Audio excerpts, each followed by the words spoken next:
What's going on YouTube, it's Jason and welcome to part 2 of the 1 hour training week, the gym edition.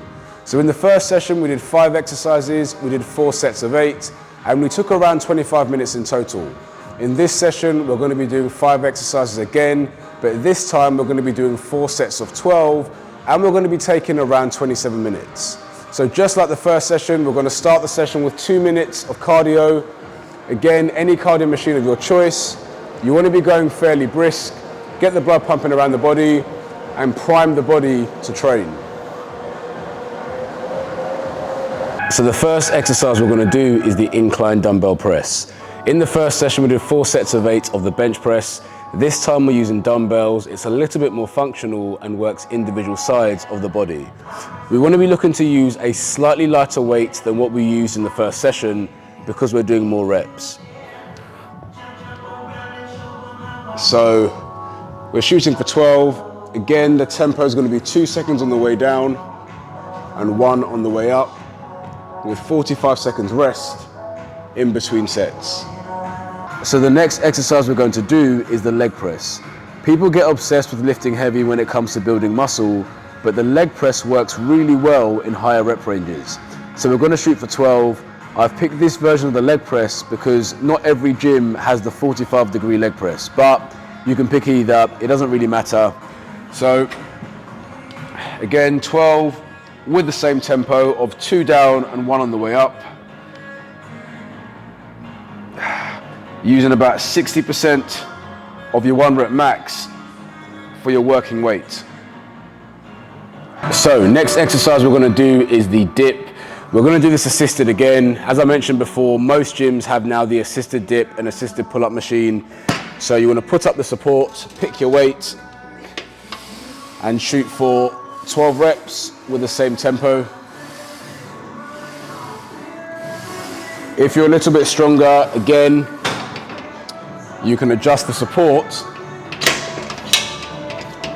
and just do standard dips.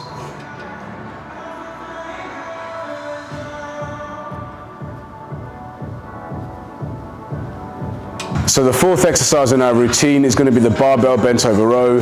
Bent over rows are great for the back and the biceps. Again, we're going to shoot for a weight that's around 60% of our max.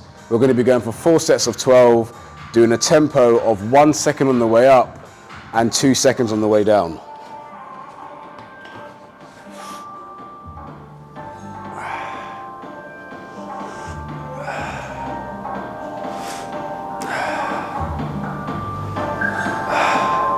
So there are a number of exercises that I could have picked for our last exercise, but I've opted for the dumbbell lunge. The lunge is a great exercise for functionality and works both sides of the body individually. So we're going to go for 12. The aim is to go for 12 each side. So we're looking for high volume here, work the quads, work the glutes and all the stabilizing muscles.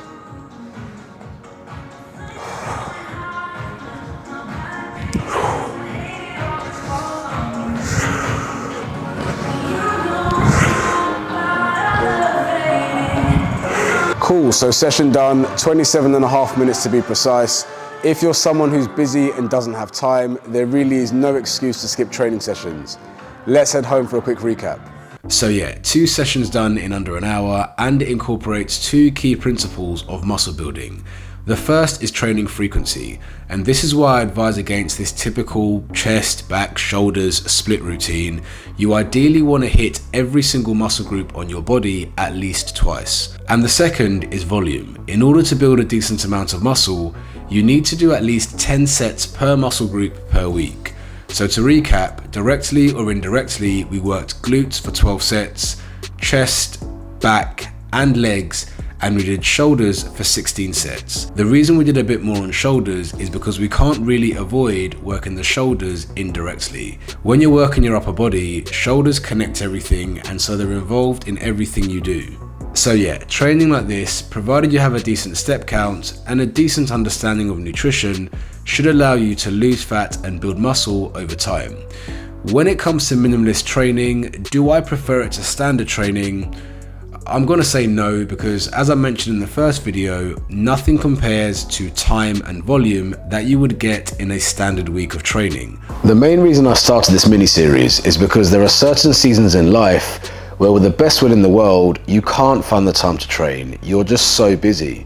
And a lot of people, as I mentioned, abandon their routine and end up going backwards. When I was in the city working an 80 to 90 hour week, I was able to do short and sharp sessions like these and still make progress with my goals. You want to know the honest truth? When it comes to building a decent physique, it's not these hour-long glamorous Instagram workouts where you have all the energy in the world and the sun is shining. It's all about those sessions that keep things ticking over. And so that's why I tell my clients, don't go hard, go often. So many people think that, oh, I need to put effort in, I need to give my best to get in shape. But it's better for you to keep a bare minimum ticking over for a whole year than for you to go hard for 3 weeks and then vanish for 3 months. Building strength and muscle is not like fat loss. Fat loss is very predictable, but to build a decent amount of muscle, you need to be consistent and you need to pay your dues over time. There's no way around it. So at least you now know how to train in the gym if you only had 1 hour to train per week.